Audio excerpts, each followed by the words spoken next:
현재 전 세계가 충격에 빠진 상황입니다. 현재 트럼프 대통령이 직접 일본인들이 대마도를 48시간 내로 떠나지 않는다면 일본은 그대로 고립되어 석기 시대로 돌아갈 것이라는 충격적인 성명서를 발표했기 때문입니다. 트럼프 대통령은 자국 미국 우선주의만을 외치며 그간 다른 나라는 관심조차 주지 않는 행보를 보였는데 도대체 왜 이번 대마도 문제만큼은 역대급의 강력한 발언을 쏟아내며 한국에 힘을 보태고 있는 걸까요? 그리고 이렇듯 대마도가 한국 땅으로 귀속됨에 따라 한국이 재편할 충격적인 세계 판도는 대체 무엇일까요? 저는 새벽이 되기 전에 펜타곤에 도착했습니다.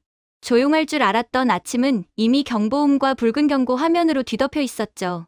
그 방의 공기는 마치 잘못 건드리면 바로 폭발할 것처럼 날카로웠습니다. 통신 분석관 마리엘라 헤인즈는 저를 보더니 거의 헤드셋을 떨어뜨릴 뻔했습니다. 이안, 지금 일본이 무슨 짓을 했는지 믿기 어려우실 겁니다. 그녀의 화면에는 일본이 방금 발표한 문서가 떠 있었고 영어 번역 한 줄이 제 속을 서늘하게 만들었습니다. 다케시마는 명백한 일본 영토이며 한국은 이를 불법 점거하고 있다. 마리엘라는 혀를 찼습니다. 이제는 아예 세계를 자기들 멋대로 다시 쓰고 있네요. 이어 재생된 영상은 모두를 침묵하게 만들었습니다.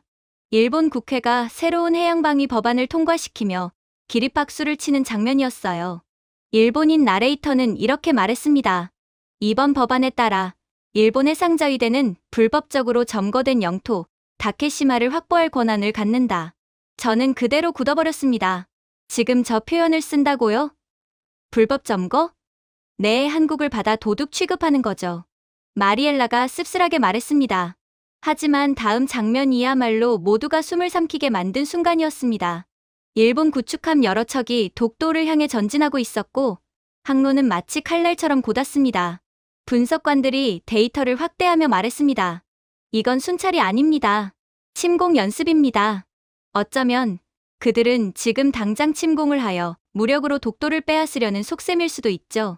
그리고 자신들 스스로 제정한 해양방위 법안을 들먹이며 다른 국가들에게 동정심을 호소하는 거죠.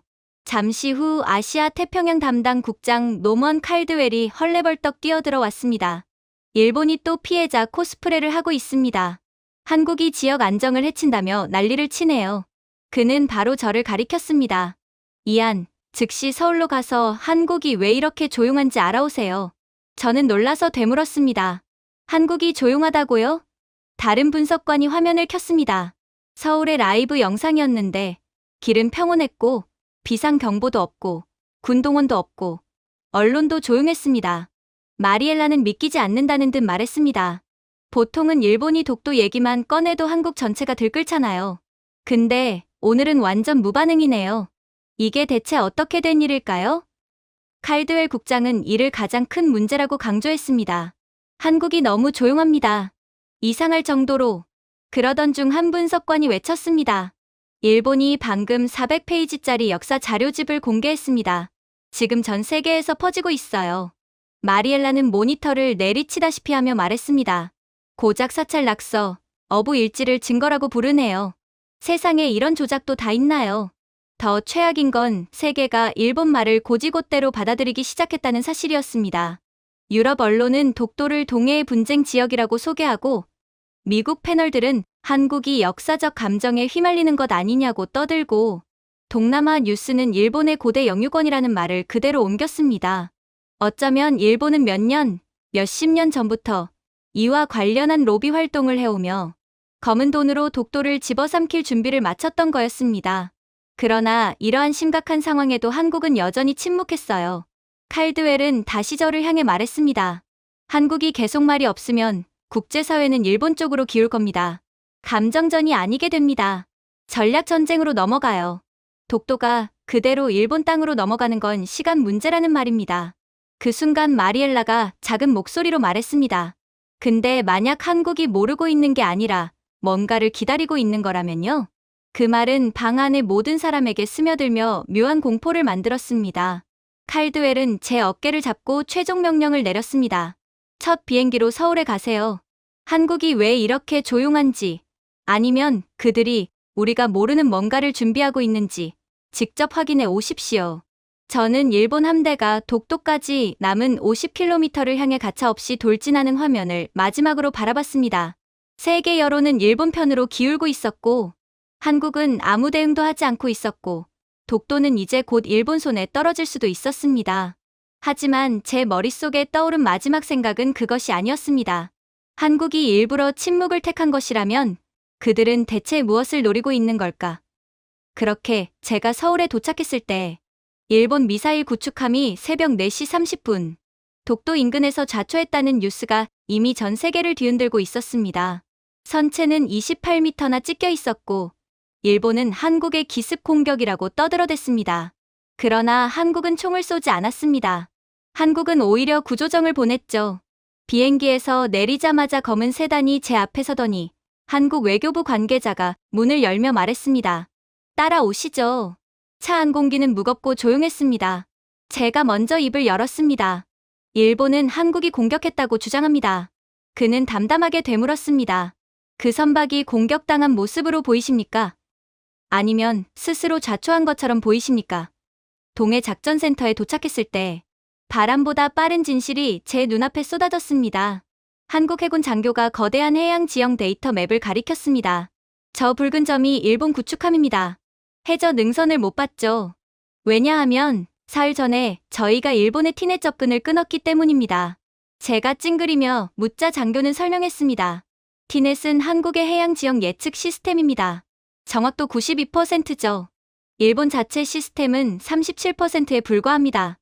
그래서 그들은 한국의 기술력에 의존하는 거죠. 장교가 화면을 확대하자 일본 해역 상당 부분이 회색으로 변했습니다. 20년 동안 그가 이어 말했습니다. 일본은 우리 데이터를 의존해왔습니다.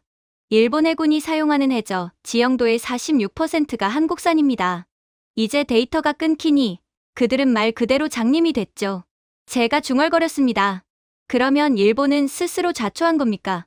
장교는 어깨를 으쓱했습니다. 행동에는 결과가 따르는 법입니다. 그들 스스로가 기술적으로 준비가 안 됐으니 한국이 기술 공급을 끊어버리자 자신들 스스로 자초한 거죠.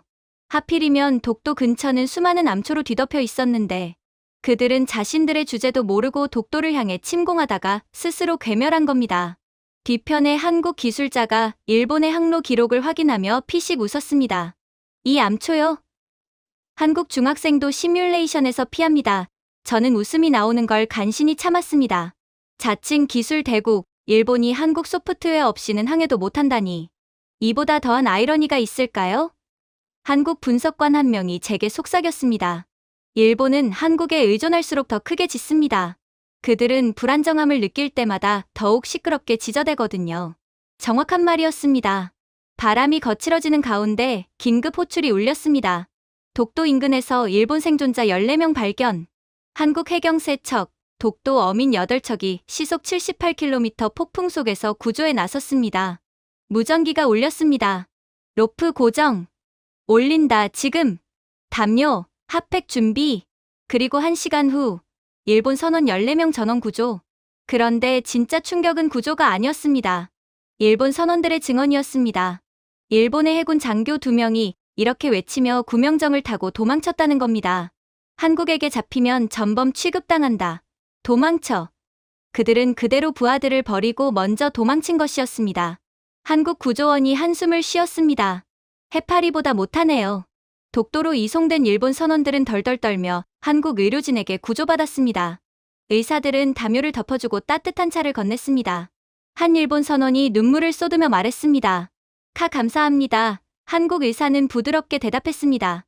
저기여도 사람입니다. 목숨이 먼저죠. 그 시각 일본 정부는 패닉에 빠졌습니다. 한국의 공격이라는 말도 안 되는 거짓말은 이미 세계 언론에 의해 조롱받고 있었습니다. CNN 앵커는 이렇게 말했습니다. 일본은 한국을 비난했고 한국은 일본을 구했습니다. 이 이야기는 앞뒤가 맞지 않습니다. BBC 제목은 더욱 직설적이었습니다. 진실을 공격한 일본, 생명을 구한 한국. 뉴욕타임스는 더 나아갔습니다. 일본은 한국에 의존하면서도 그 사실을 숨겨왔다. 그리고 때가 되자 한국은 일본을 도와준 기록을 국제사회에 공개했습니다. 그들은 국제 여론이 한국의 입장 발표를 기다릴 때에 딱 맞춰서 충격적인 자료를 공개했죠. 지난 15년간 일본 해역에 설치된 한국 유지 센서 312개. 일본이 기술력 부족으로 인해 중단한 해저 프로젝트를 한국이 대신 관리. 일본 항만 시스템의 지연을 40% 줄여준 한국 알고리즘. 일본이 비밀리에 한국에 요청했던 각종 데이터 로그. 일본이 한국에 완전히 의존하고 있다는 증거를 전부 공개했죠. 그리고 모든 수치가 말하고 있었습니다. 일본이 살아남은 바다는 한국이 지켜준 바다였습니다. 한국 안보 실무자가 말했습니다. 우리가 마지막 데이터 라인을 끊으면 일본은 태평양에서 길을 잃습니다. 실제로 보셨잖아요. 그들의 구축함에 좌초된 걸 말입니다. 그러고는 조용히 덧붙였습니다. 우리는 그런 미래를 원치 않습니다. 하지만 일본도 이제는 현실을 인정해야죠. 폭풍이 잦아들자 일본 선원들은 한국 국기가 바람에 펄럭이는 모습을 바라보며 말했습니다. 우리 장교들은 도망쳤지만 한국은 우리를 지켰다. 한국 어민들은 먹을 것까지 챙겨주며 고향 무사히 돌아가세요. 라고 말했습니다. 반면 일본 정부는 감사합니다. 한마디도 못하고 우왕좌왕할 뿐이었죠. 그리고 이젠 일본 국민들마저 부끄러움에 자책을 하기 시작했죠. 한국이 우리 가족을 살렸습니다. 한국은 적이 아닌 이웃입니다. 일본 정부는 부끄럽다. 국제 언론은 더 이상 중립적이지 않았습니다. 프랑스 AFP 일본은 거짓을 퍼뜨렸고 한국은 생명을 구했다. 독일 DW 한국의 도덕적 승리. 하지만 그 무엇보다 충격적이었던 점은 따로 있었어요. 제가 일본 언론이 퍼뜨리는 왜곡 보도를 검토하고 있을 때였습니다. 전화가 진동했고 화면에는 단 한 문장이 뜨고 있더군요. 지금 이 방송을 꼭 보셔야 합니다. 작전 브리핑룸 문이 벌컥 열리더니 한국 측 관계자들이 급히 이동식 모니터를 들고 들어왔습니다. 화면이 안정되자 한 고령의 미국인이 나타났습니다. 은빛 머리, 군 복무 시절 훈장, 떨리는 손. 자막이 떴습니다. 리처드 엘머, 미 해군 출신, 한국전쟁 참전 함정 항해사. 방안이 순식간에 고요해졌습니다. 평소 긴급 상황에서도 농담을 던지던 분석관들까지 숨을 죽인 채 화면을 바라봤습니다. 리처드가 천천히 입을 열었습니다. 다시는 공적으로 말을 할 일 없을 거라 생각했습니다. 그의 목소리는 약했지만 분명했습니다. 하지만 일본이 독도가 자기들 땅이라고 주장하는 걸 듣고 더는 침묵할 수 없었습니다. 한국 측 관계자가 제게 조용히 말했습니다. 그분이 먼저 연락해 오셨습니다. 꼭 증언하겠다고요. 리처드는 안경을 고쳤으며 말을 이었습니다. 1951년 우리 함정은 폭풍에 휩쓸려 한 외딴 바위섬 근처로 떠밀렸습니다. 나중에서야 그 섬이 독도라는 걸 알았습니다. 그의 눈빛이 흔들렸습니다. 중공군은 남아있고 북한군의 보트가 우리를 뒤쫓고 있었고 우리는 전력을 잃고 사람도 잃고 희망도 잃고 있었습니다. 방송 화면에는 바다 폭풍 속에 격침 직전인 미 해군 함정, 연기와 파도가 뒤섞인 흑백 사진들이 차례로 나타났습니다. 리처드는 목소리를 낮추었습니다. 그때 그들이 나타났습니다. 한국 어부들입니다. 저는 숨을 삼켰습니다. 그들은 배를 내몰아 죽음의 파도 속으로 들어왔습니다. 돛대보다 높은 파도였습니다. 스스로 몸에 밧줄을 묶어 물에 휩쓸리지 않도록 하고 우리를, 미국 해군을 그 작은 목선 위로 끌어올렸습니다. 한국 측 관계자가 조용히 중얼거렸습니다. 장비도 없던 시절이었는데 리처드는 계속했습니다. 그분들은 우리가 누구인지 묻지도 않았습니다. 미국인인지 군인인지 그런 건 중요하지 않아 보였습니다. 그는 손을 떨며 말했습니다. 그들은 오직 우리가 살아있다는 이유만으로 우리를 구했습니다. 그는 목을 가다듬고 덧붙였습니다. 15명. 우리 15명을 살렸습니다. 그분들의 얼굴을 저는 아직도 기억합니다. 그는 잠시 말을 멈추고 눈물을 닦았습니다. 한 분은 팔에서 피가 흘러내렸습니다. 또 다른 분은 거의 서 있지도 못했죠. 그런데도 우리에게 웃어주었습니다. 저는 속으로 중얼거렸습니다. 세상에 리처드는 화면 가까이 다가가며 말했습니다. 그분들은 그 섬에 살았습니다. 독도는 그들의 집이었습니다. 거기서 고기를 잡고 가족을 돌보고 잠을 잤습니다. 그는 손가락을 들어 올렸습니다. 그렇습니다. 독도는 군사기지가 아니라 한국인들의 고향이었습니다. 그 세 문장은 방 안을 단번에 뒤흔들었습니다. 리처드는 심호흡을 하고 말했습니다. 땅의 주인을 증명하는 가장 간단한 방법이 뭔지 아십니까? 사람들은 남의 땅을 지키기 위해 목숨을 걸지 않습니다. 자신의 땅, 자신의 공동체를 위해 싸웁니다. 한국 측 참모들은 서로 얼굴을 바라보며 충격에 잠겼습니다. 이건 정치적 입장이 아니라 삶의 기록이었습니다. 리처드는 다시 입을 열었습니다. 저는 3번의 전투를 겪었습니다. 중국군과 싸웠고 북한군 보트와도 교전했습니다. 그 순간마다 저는 한 가지를 배웠습니다. 그는 정면을 바라보았습니다. 한국인들은 나라의 심장을 지키는 사람들입니다. 명령이 아니라, 깃발이 아니라 가족을 지키는 마음으로 싸웁니다. 저는 가슴이 뭉클해졌습니다. 이렇게나 한국을 잘 설명하는 외국인을 본 적이 없었습니다. 리처드는 점점 더 강한 목소리로 이어갔습니다. 일본은 문서를 조작할 수 있습니다. 지도를 고칠 수도 있죠. 세상을 속일 수도 있습니다. 그는 자신의 참전 메달을 들어 보였습니다. 그러나 한국인들에게서 생명을 구한 제 기억까지 지울 수는 없습니다. 그리고 그들은 독도에서 삶의 터전을 이루며 살아가는 사람들이었다는 사실 또한 지울 수 없죠. 한국 측 관계자 중 누군가는 중얼거렸습니다. 아무리 일본 외무성이라도 이런 건 못 막습니다. 그 순간 리처드는 오래된 문서를 들고 화면에 가까이 보여주었습니다. 바렌종이 한 장. 그 위엔 이렇게 적혀 있었습니다. 독도 근처에서 한국 민간 선박의 구조됨. 그는 떨리는 손으로 문서를 내리며 말했습니다. 이게 진실입니다. 제가 살아있는 이유. 독도는 한국 사람들의 삶이 깃든 섬이기 때문입니다. 한국은 위험 속에 있는 생명을 절대로 외면하지 않는 나라입니다. 방 안은 숨소리조차 들리지 않았습니다. 그리고 그는 마지막 일격을 날렸습니다. 일본이 내 증언을 부정하고 싶다면 제 옆에 묻힌 전우들의 묘비 앞에서 말해 보십시오. 그들도 한국인들에게 구조받았고 그 섬은 그들의 기록에도 남아 있습니다. 누군가 제 뒤에서 속삭였습니다. 일본은 오늘 미국을 잃었군요. 방송 속 리처드는 고개를 숙였다가 힘차게 들었습니다. 한국은 조국이 잊어버렸을 때조차도 저를 기렸습니다. 그들은 저를 다시 환영했습니다. 그들은 저에게 감사했습니다. 그래서 오늘 저는 한국인들을 기립니다. 그리고 그는 마침내 선언했습니다. 독도는 한국의 영토입니다. 전 세계가 이 사실을 알아야 합니다. 방송이 끝나자 방 안은 완전히 침묵에 잠겼습니다. 그리고 제 휴대폰이 폭발하듯 울리기 시작했습니다. CNN 긴급 속보, 폭스뉴스 경보, SNS 대폭발. 미 참전용사 독도 주민에게 구조받았다. 미국 여론, 한국 전면 지지로 급선회. 일본 반박 불가 상황. 한국 관계자가 제게 말했습니다. 이제 판이 완전히 뒤집혔습니다. 맞았습니다. 이건 단순히 외교 문제가 아니라 이제는 미국인의 기억이 된 이야기였습니다. 그리고 전 세계는 알게 되었습니다. 한국인들이 미국인을 살렸던 그 섬, 한국인들이 삶을 이어가던 그 섬, 한국인들이 목숨 걸고 지켜온 그 섬, 그 섬이 일본의 땅일 리 없었습니다. 독도는 처음부터 한국의 섬이었죠.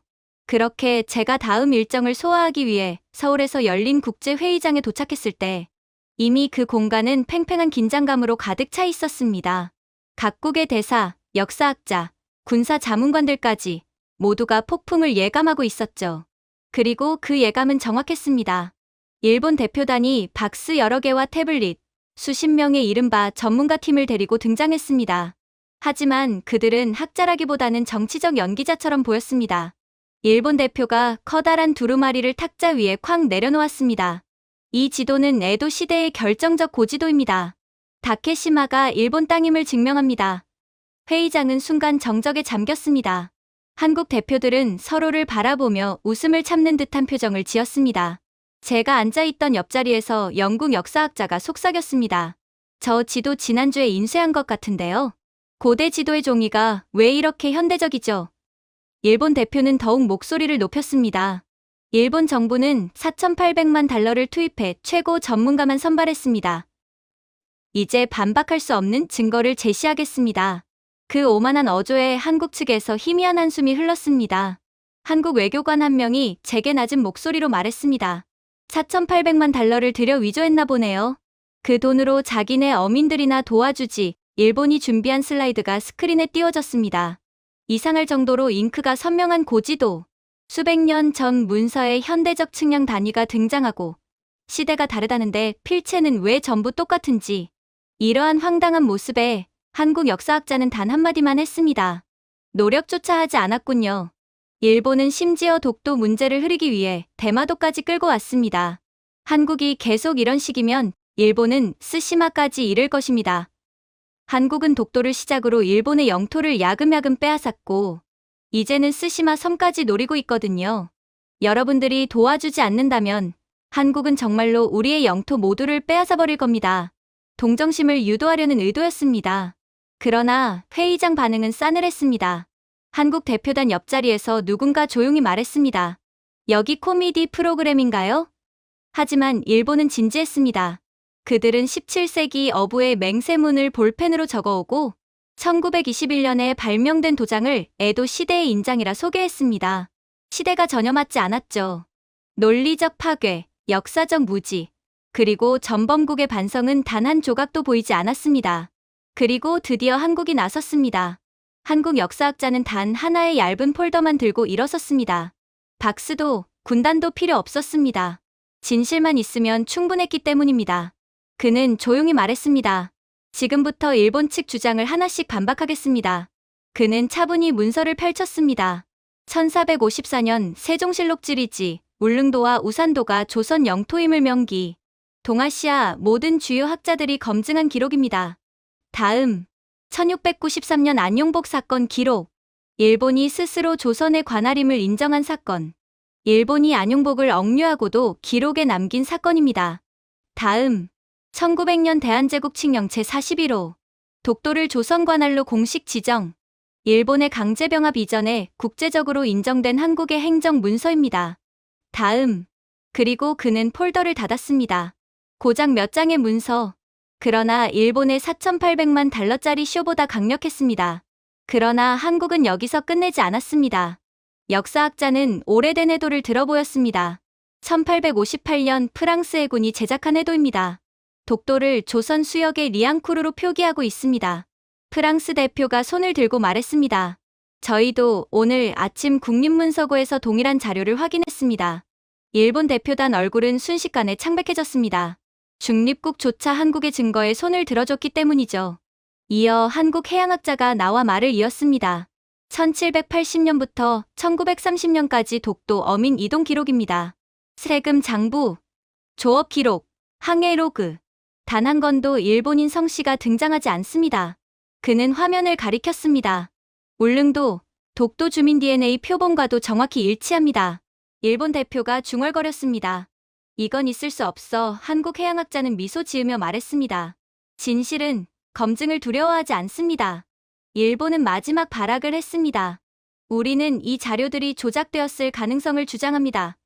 그러자 독일 대표가 나직이 말했습니다. DNA는 조작할 수 없습니다. 캐나다 대표도 덧붙였습니다. 수백 년치 세금 기록도 조작할 수 없습니다. 일본 대표단은 의자에 맥없이 주저앉았습니다.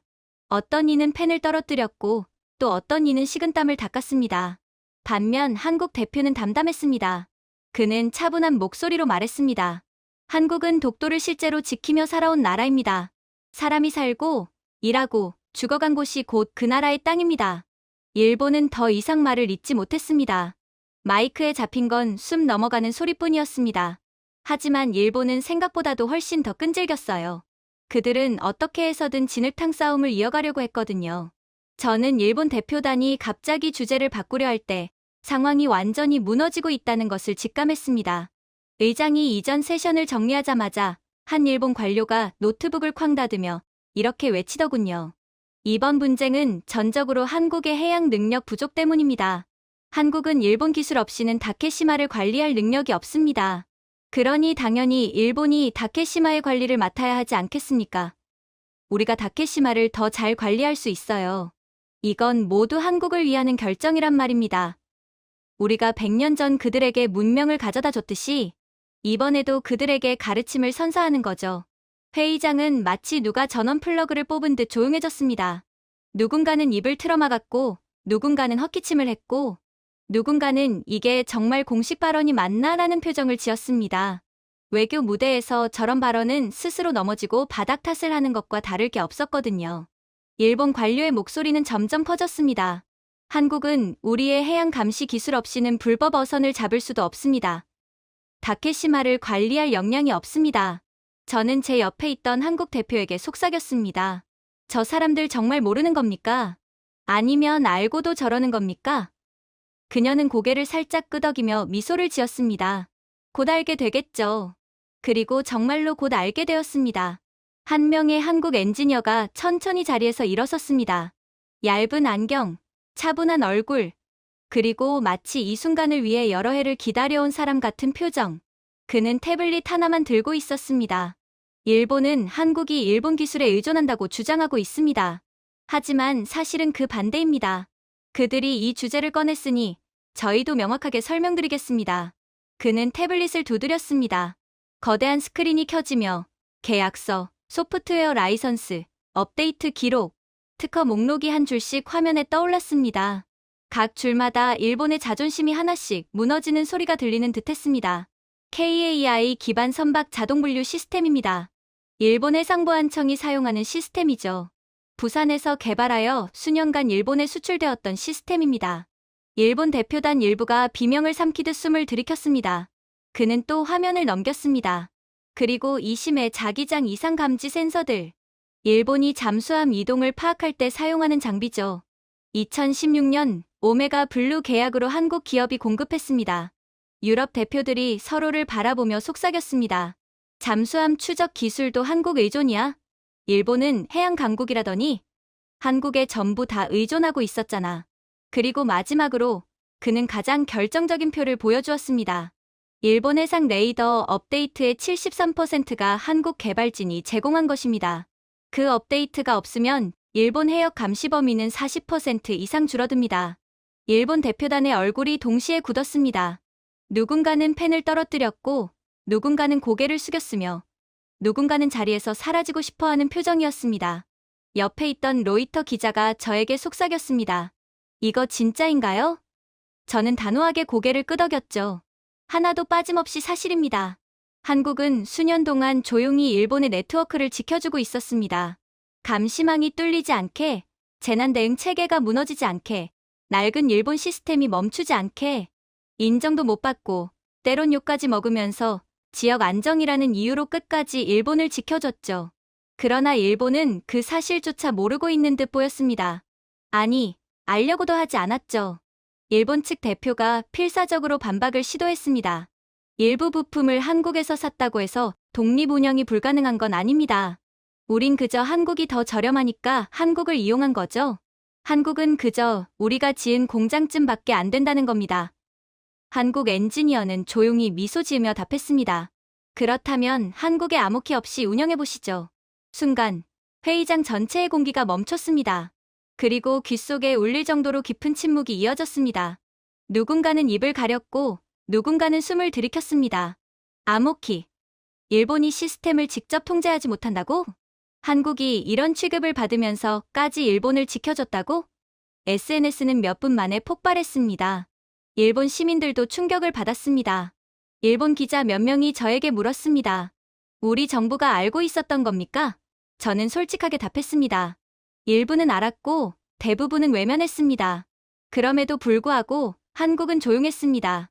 자랑도, 조롱도, 비난도 없이 그저 문서와 사실을 보여주고 자리에 앉았습니다. 저는 그때 깨달았습니다. 한국은 강한 나라일 뿐 아니라 성숙한 나라였습니다. 일본 대표가 마지막 발악을 했습니다.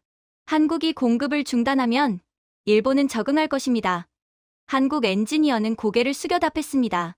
부디 그러시길 바랍니다. 그러나 수치를 보시죠. 그는 마지막 슬라이드를 띄웠습니다. 한국의 지원 중단 시 72시간 내 일본 해역 감시 능력 41% 상실, 일주일 내심의 탐지 능력 68% 상실, 19일 내 일본 연안 레이더망 전면 마비. 회의장은 완전히 얼어붙었습니다. 그리고 그제야 사람들은 이해했죠. 누가 동아시아를 지탱해왔는가. 호주 해군 제독이 처음 입을 열었습니다. 일본은 한국에게 사과해야 합니다. 아니, 감사해야 합니다. 독일 대표도 뒤따랐습니다. 한국이 없다면 일본은 이미 해양 재난을 겪고 있었을 것입니다. 아니, 나라 자체의 존재 자체도 불투명했을 정도죠. 세계 여론은 순식간에 한국으로 기울었습니다. 미국 언론은 이렇게 헤드라인을 썼습니다. 태평양의 핵심은 도쿄가 아니라 서울이었다. 일본의 주장 붕괴 한국 기술이 모든 걸 지탱. 일본은 더 이상 주장하는 나라가 아니었습니다. 한국에 의존해온 나라. 그러면서 고마움도 모른 채, 그리고 주제도 모른 채, 그러한 한국의 기술력으로 한국을 공격한 나라였습니다. 회의가 끝나기 전 한국 엔지니어는 마지막으로 고개를 숙였습니다. 저희는 분쟁을 원하지 않습니다. 저희는 그저 진실과 안정만을 원합니다. 회의장은 진심 어린 박수로 가득 찼습니다. 그리고 저는 생각했죠. 세계는 이제 편을 고르는 것이 아니라 누가 태평양을 지켜왔는지 깨닫고 있다. 그렇게 국제회의장은 점점 혼란스러워지고 있었습니다.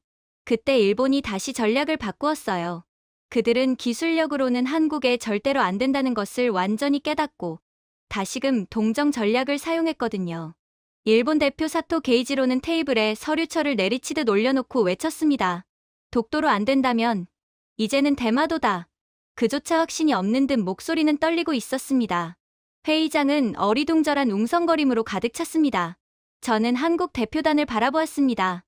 그런데 놀랍게도 단 한 사람의 표정도 변하지 않았습니다. 그때 하 대사가 제 쪽으로 몸을 기울이며 조용히 말했습니다. 이제야 덫을 건드렸군요. 제가 눈살을 찌푸렸습니다. 덫입니까? 그는 짧게 대답했습니다. 보시죠. 일본은 자신들의 조상 대대로 이어온 대마도 행정 기록이라며 여러 문서를 스크린에 띄웠습니다.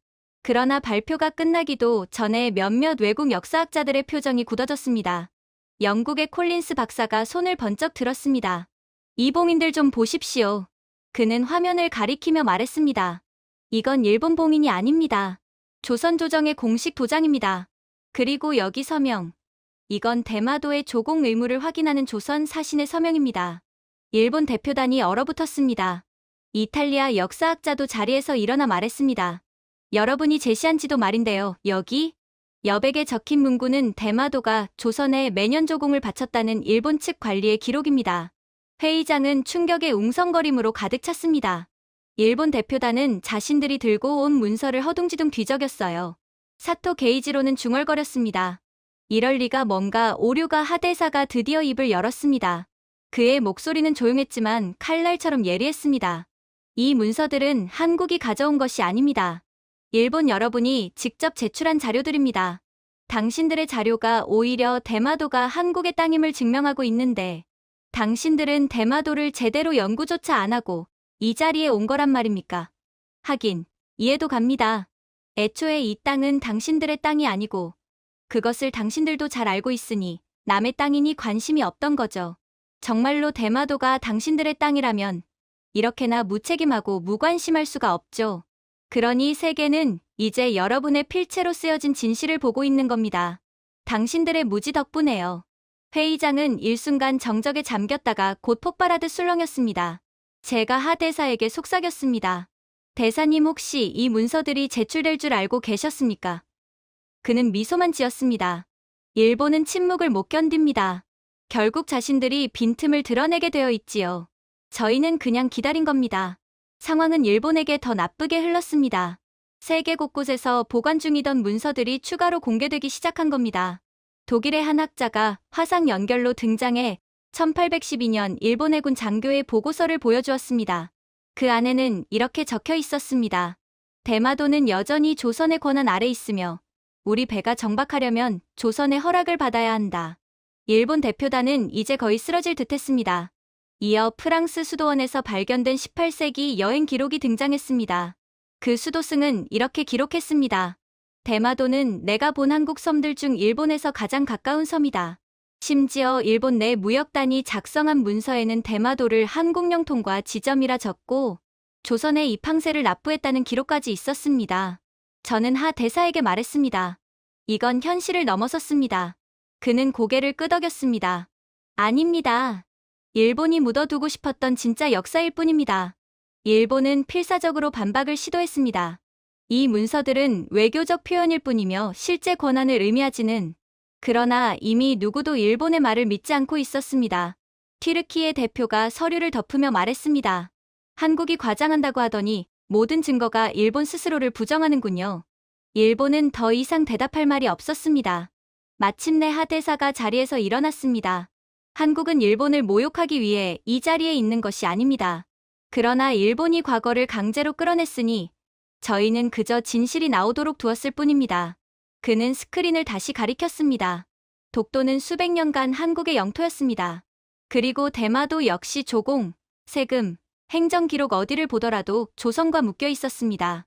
이는 한국이 아니라 일본이 증명한 사실입니다. 사토는 입술을 떨며 말했습니다. 우리는 이런 자료들이 줄줄이 나올 줄은. 대사는 고개를 숙이며 답했습니다. 알고 있었습니다. 그의 차분함이 오히려 가장 잔혹했습니다. 일본은 마치 시험 중 부정행위를 하다 자신의 노트를 들킨 학생처럼 작아져 있었습니다. 기자들은 이미 헤드라인을 작성하고 있었습니다. 일본의 증거가 한국의 승리를 입증하다. 대마도 귀속 문제, 아이러니하게도 일본 문서로 뒤집히다. 역사가 일본을 배신한 날. 그러나 더욱 소름 돋는 사건은 따로 있었어요. 그건 바로 회의에서 갑자기 화상 스크린이 뜨더니 이내 충격적인 일들이 벌어지기 시작했거든요. 배경은 장례식이었습니다. 그리고 일본 측은 매우 당황하며 계속해서 같은 이름을 반복해서 외치더군요. 모리야 켄조 전 해군 함장. 그는 생전에 다케시마는 절대 일본 영토다라며 가장 공격적이고 극렬한 주장을 쏟아냈던 인물이었습니다. 그런데 교토의 조용한 장례식장이 화면에 들어선 순간 저는 뭔가 이상하다는 느낌을 받았습니다. 분위기는 전혀 호전적이지 않았고 오히려 두려움과 무거움이 가득했습니다. 그때 한 중년 남성이 스크린에서 나와 조심스럽게 고개를 숙였습니다. 저는 모리야 다이스케라고 합니다. 함장의 아들입니다. 그는 깊게 숨을 들이켠 뒤 낮은 목소리로 말했습니다. 아버지가 봉인된 유언장을 남기셨습니다. 내가 떠난 뒤에만 읽어달라고 하셨습니다. 동시에 조용한 종소리가 울렸고 가족들이 제단 앞에 모였습니다. 다이스케 씨가 떨리는 손으로 봉투를 열었습니다. 모두가 숨을 죽였습니다. 그가 읽기 시작했습니다. 나는 평생 다케시마가 일본 땅이라고 주장했다. 그러나 진실은 독도와 대마도 모두 한국의 영토임을 알고 있었다. 나는 그저 그것을 말할 용기가 없었을 뿐이었다. 장례식장 여기저기서 숨을 삼키는 소리가 들렸습니다. 누군가는 속삭였습니다. 말도 안 돼, 그는 애국자였어. 이런 주장을 하다니. 다이스케 씨는 울음을 참지 못한 채 다음 문장을 읽었습니다. 일본 외무성은 날 협박했다. 내가 진실을 인정하면 내 아내와 아들들이 무사하지 못할 거지라 했다. 그들의 강요로 나는 거짓을 반복해야 했다. 하지만 내가 본 모든 기밀 지도, 1급 기밀 보고서, 극비해군 기록 모두 한국을 향하고 있었다. 저는 숨을 들이쉰 채 굳어버렸습니다. 이건 단순한 죄책감이 아니라 세상을 향한 마지막 양심 고백이었습니다. 다이스케 씨는 또다시 울먹이며 읽었습니다. 한국 국민들에게 나는 당신들을 적으로 대했고 거짓말을 퍼뜨렸다. 그러나 당신들은 우리에게 알게 모르게 계속해서 도움을 주었다. 그럼에도 나는 두려움에 눈이 멀어 있었다. 용서받을 수 없겠다는 종을 전한다. 그때 한 기자가 외쳤습니다. 그가 본 문서들은 무엇입니까? 그러자 다이스케 씨는 봉투 안에서 또 다른 묶음을 꺼냈습니다. 아버지가 첨부했습니다. 그는 스크린을 통해 복사본을 펼쳤습니다.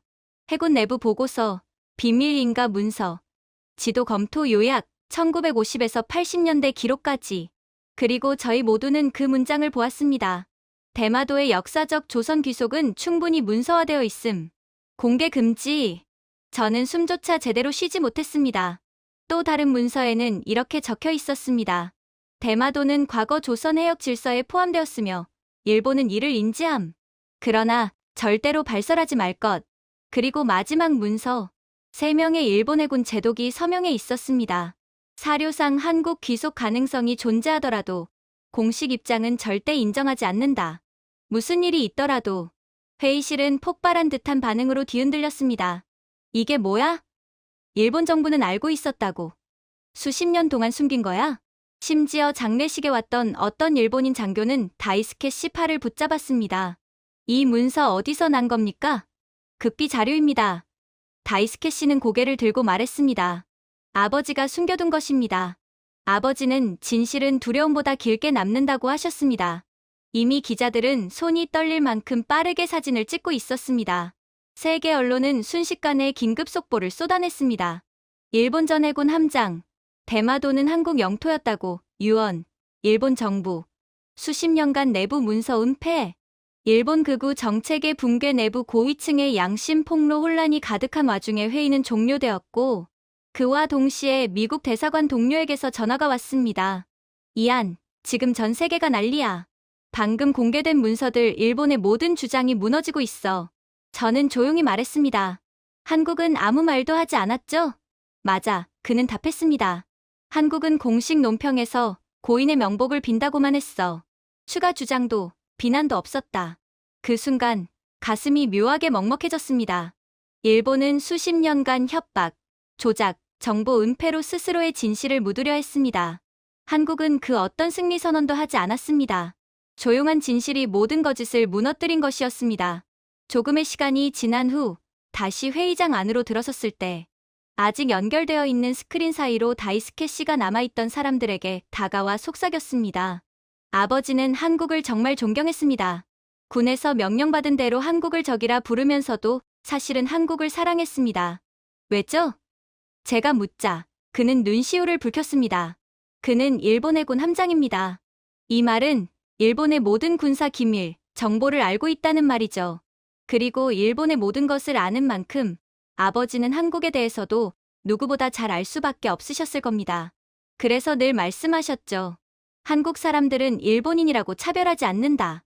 친절하고 도움을 주고 기술도 세계 최고고 심지어 일본보다도 효율적이고 따뜻한 나라라고요. 그는 눈물을 닦으며 말했습니다. 아버지는 아들인 제게 부끄러운 사람으로 기억되고 싶지 않다고 했습니다. 그래서 마지막 순간에 진실을 택한 겁니다. 그렇게 회의실을 떠나는 길, 저는 깨달았습니다. 일본 정부는 거짓과 압박으로 자신을 지키려 했습니다.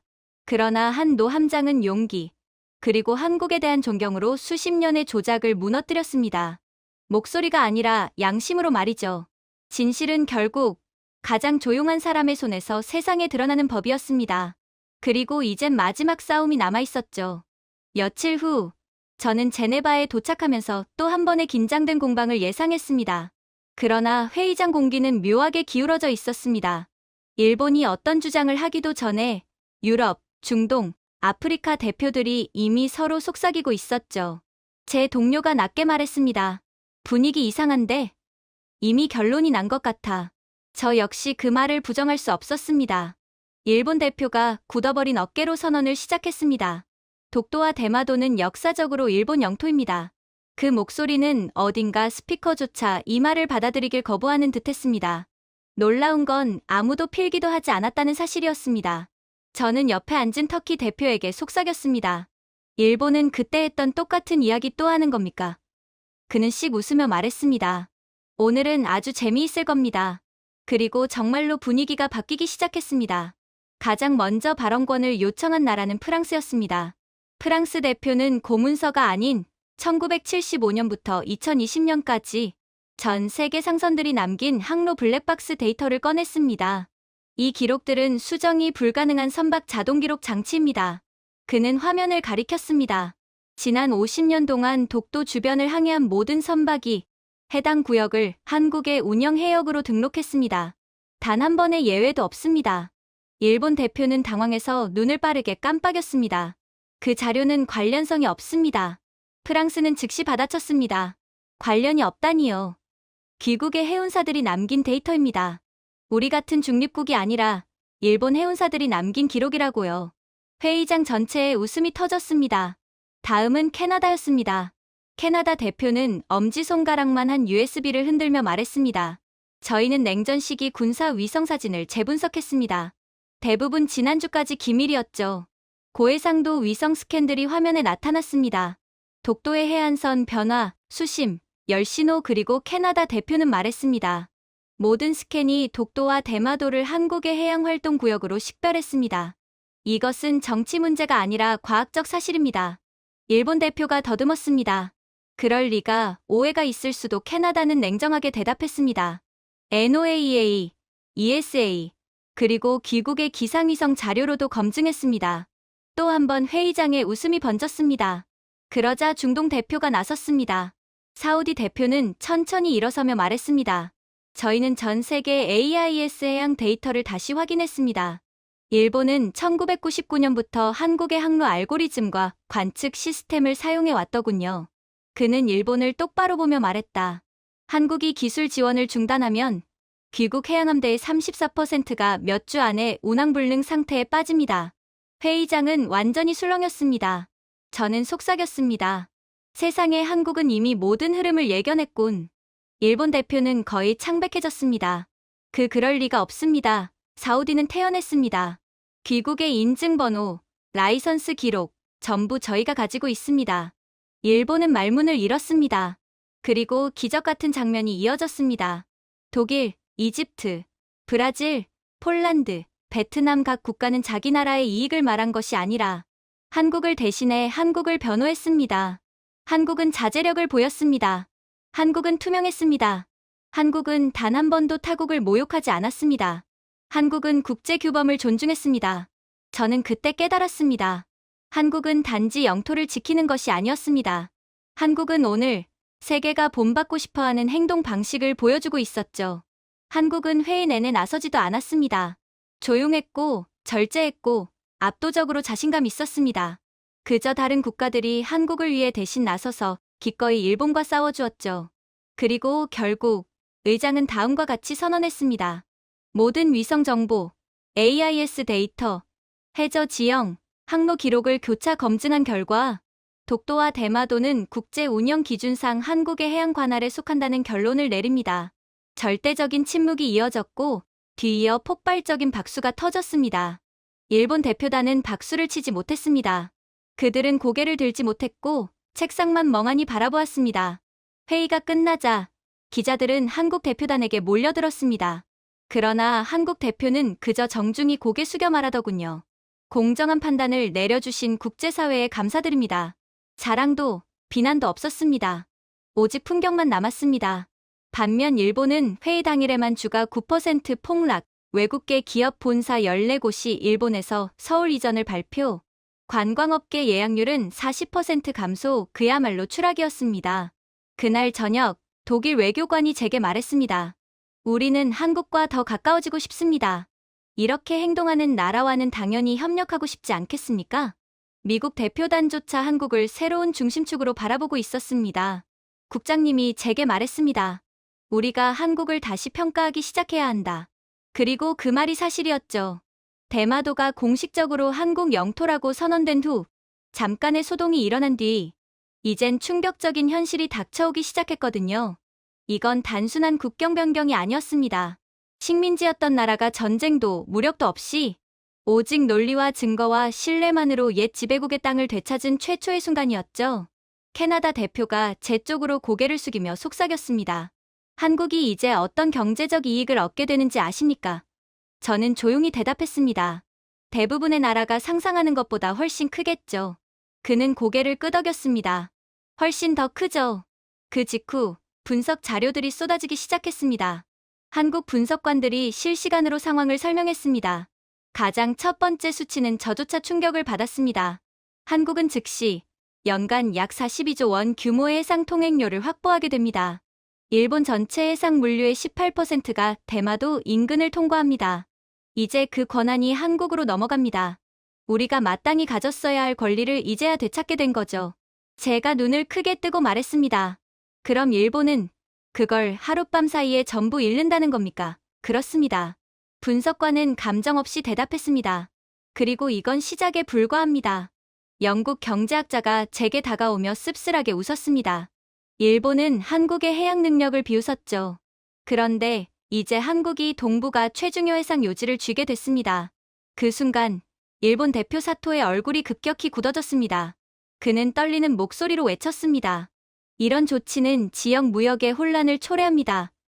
한국은 그 정도의 해상권을 통제할 능력이 안 돼요. 그러자 독일 대표가 단호하게 말했습니다. 잘못은 결국 바로잡히는 법입니다. 사토는 천천히 자리에 주저앉으며 손을 떨었습니다.